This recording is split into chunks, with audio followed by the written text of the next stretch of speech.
Welcome back to Shem's Universe. So today, guys, we're going to go over a very unconventional topic. So I want to destroy this whole rumor behind enemy years. Like, there's enemy years in numerology, there's enemy years in Chinese astrology as well, and that's been popularized by certain figures online. So let's destroy all that right now. The whole idea behind enemy years is that you either have a number that has a corresponding planetary influence that is an enemy to another number with its own corresponding planetary influence. Prime example of that in Chaldean numerology would be like the number 7 being represented by Ketu, which is considered the south node of the moon, and then number 9, which is represented by Mars in Chaldean numerology, right? So these energies or entities that govern those numbers are considered to be enemy energies. So as a result, they usually clash and it turns into very bad inimical things happening. So for example, people that are life path 7s this year might be having a little bit of a rougher time than other people. The next life path that could be having a rougher time would be like 2s and 11s, because it's represented by the moon, which is considered enemies to Mars. It's inimical. Even in astrology, moon and Mars are never on the right page together, right? So they just don't go good. But yeah, in Chinese astrology, we have dogs, dragons as enemies. We got pigs and snakes as enemies. You guys get how that goes as well, right? So in respects to that, you have to be thinking, well, how is it that some people seem to always just be getting ahead in life no matter what happens? Like, they're always somehow getting ahead. They're always somehow making it work. They're always somehow coming out on top. The reason for that is very, very simple, guys. It's in the fact that they understand how energy works. Yes, karma is real. And what most numerologists and astrologists are going to tell you online, especially these astrologists, when it comes to Vietnamese astrology, which is what you guys are actually practicing, not Chinese. That's a topic for another day. But the whole idea of it is this, is that they understand that, yeah, karma, if you have good karma, you should have an okay enemy year. But why can't you have an outstanding or exemplary enemy year? Why can't you win in your enemy year completely? Because it's not really about karma necessarily. The reason why somebody who is good in life but still has bad things happen, the people that are young that still get cancer, the people that are born into homelessness, the people that are born in a third world country into a genocide, people are going to say, well, it's reincarnation. Da, da, da. What it really is the imprinted energy that they actually came in was just in opposition to what the current reality was.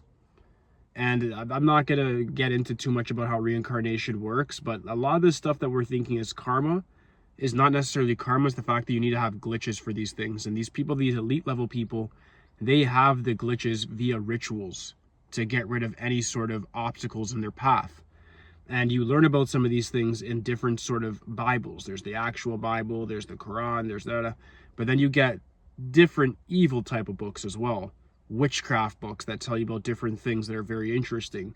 When you look at some of the hidden books behind the Bible, like the Book of Enoch or Book of Jubilee, you also see different magic and spell casting in those as well. So it gets interesting. But what's moreover interesting than that is that with this Chinese astrology, the elite level people do a lot. They have a way of destroying their enemy year completely. There's multiple ways to do it, but there's a very distinctive and specific way that everybody across the board agrees upon. And this is the newest service I'm going to be giving out, is how to destroy your Chinese enemy year.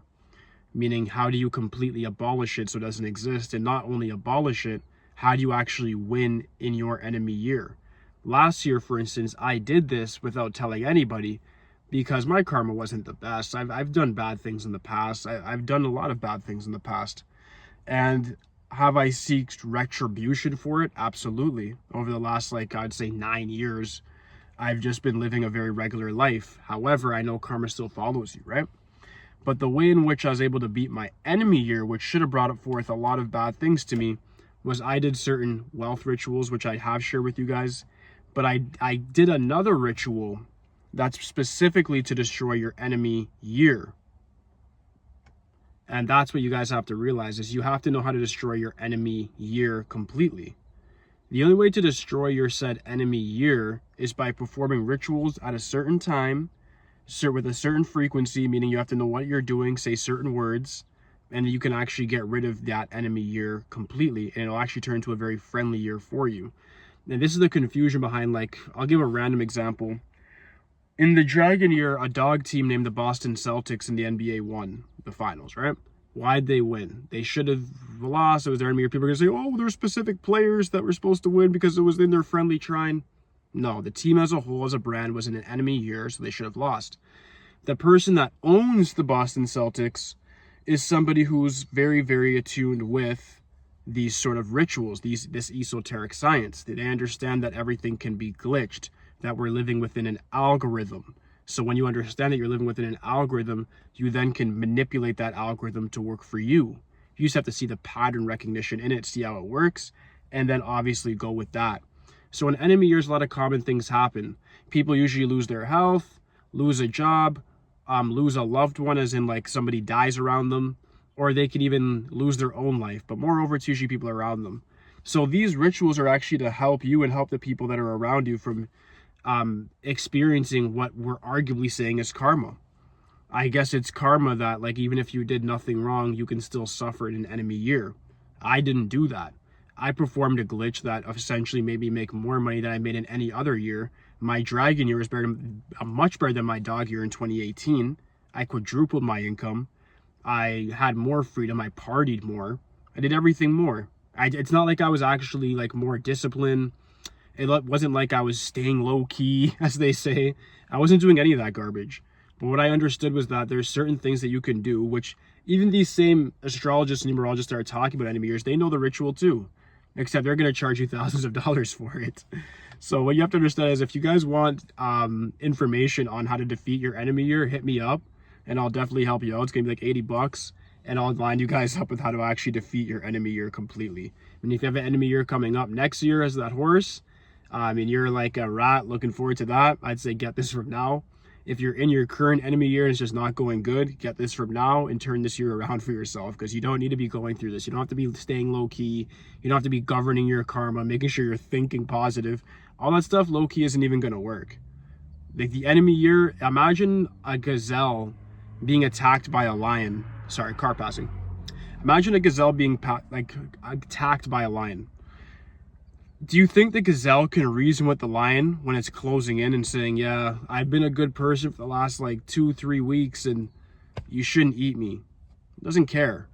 So what you have to understand is, like, the lion is an actor of karma. The gazelle was too slow, so the lion attacked and killed and ate it. The same thing goes for us. We're prey to the universe. If we don't understand the rituals that we have to do, the sacrifice that we have to make in order to make things happen, make things shake in our lives, we're going to perpetually lose in the entirety of the rest of our lives. You have to know how to glitch the algorithm to actually make things work. The enemy year is not real. There's glitches for all of it. Hit me up and I'll give you guys those glitches and much, much more. Thank you guys for your time today. Peace.